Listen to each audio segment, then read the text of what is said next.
സത്യത്തിന് സാക്ഷ്യം നൽകുവാൻ വിളിക്കപ്പെട്ടവരെ ഏവർക്കും യേശുമിശിഹായ്ക്ക് സ്തുതിയായിരിക്കട്ടെ. തിരുസഭാ മാതാവ് ഇന്ന് നമുക്ക് നൽകുന്ന വചനധ്യാനം യോഹന്നാന്റെ സുവിശേഷം 5-ാം അധ്യായം 33 മുതൽ 36 വരെയുള്ള വാക്യങ്ങളാണ്. യേശു യഹൂദരോട് പറഞ്ഞു, നിങ്ങൾ യോഹന്നാന്റെ അടുത്തേക്ക് ആളയച്ചു, അവൻ സത്യത്തിന് സാക്ഷ്യം നൽകുകയും ചെയ്തു. ഞാൻ മനുഷ്യരുടെ സാക്ഷ്യം സ്വീകരിക്കുന്നു എന്ന് വിചാരിക്കേണ്ട, നിങ്ങൾ രക്ഷിക്കപ്പെടേണ്ടതിനാണ് ഞാൻ ഇതെല്ലാം പറയുന്നത്. കത്തിജ്വലിക്കുന്ന ഒരു വിളക്കായിരുന്നു അവൻ.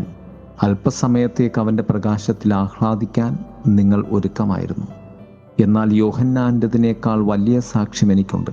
എന്തെന്നാൽ ഞാൻ പൂർത്തിയാക്കാനായി പിതാവ് എന്നെ ഏൽപ്പിച്ച ജോലികൾ, ഞാൻ ചെയ്തുകൊണ്ടിരിക്കുന്ന ജോലികൾ തന്നെ പിതാവാണ് എന്നെ അയച്ചതെന്ന് സാക്ഷ്യപ്പെടുത്തുന്നു.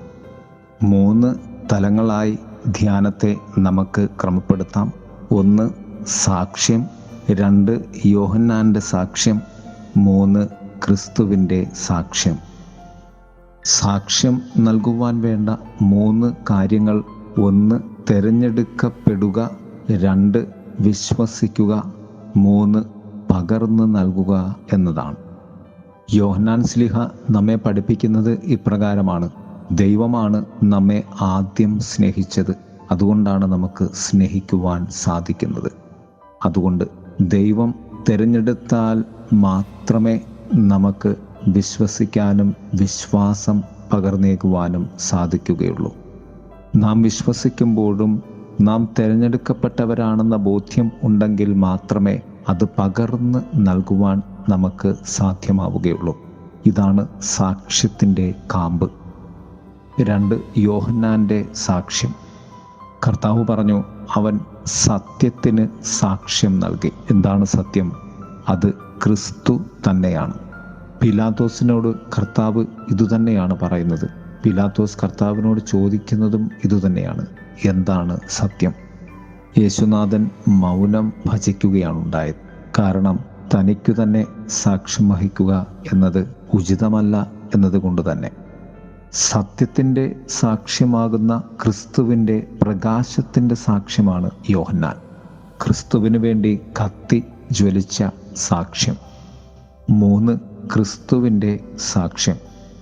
കർത്താവ് പറഞ്ഞു, ഞാൻ പൂർത്തിയാക്കാനായി പിതാവ് എന്നെ ഏൽപ്പിച്ച ജോലികൾ, ഞാൻ ചെയ്തുകൊണ്ടിരിക്കുന്ന ജോലികൾ തന്നെ പിതാവാണ് എന്നെ അയച്ചതെന്ന് സാക്ഷ്യപ്പെടുത്തുന്നു. കർത്താവ് പറഞ്ഞു, യോഹന്നാൻ്റെതിനേക്കാൾ വലിയ സാക്ഷ്യം എനിക്കുണ്ട്.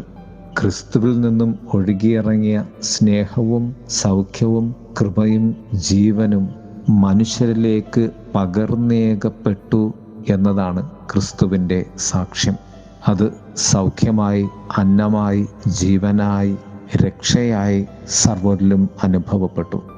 പ്രിയമുള്ളവരെ, നമുക്ക് നമ്മുടെ ജീവിതത്തെ ദൈവിക സാക്ഷ്യമായി ഈ ഭൂമിയിൽ ജീവിക്കാം. ദൈവം നമ്മെ സമൃദ്ധമായി അനുഗ്രഹിക്കട്ടെ. നിന്നെ പിൻഗമിപ്പാൻ, നിന്റെ ക്രൂശെടുപ്പാൻ, എന്നെ ശുദ്ധി ചെയ്യുവാൻ ഇന്നെൻ കഷ്ടതകൾ.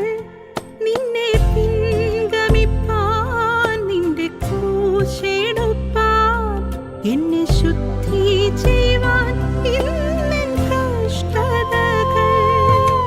ശോധനയിൽ നല്ല പൊന്നു പോലെ മാറ്റിയിടണേ നാഥായേ എന്നെ.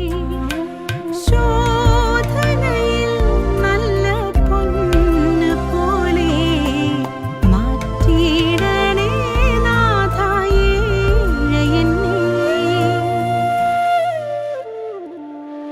എന്റെ വീഴ്ചകളും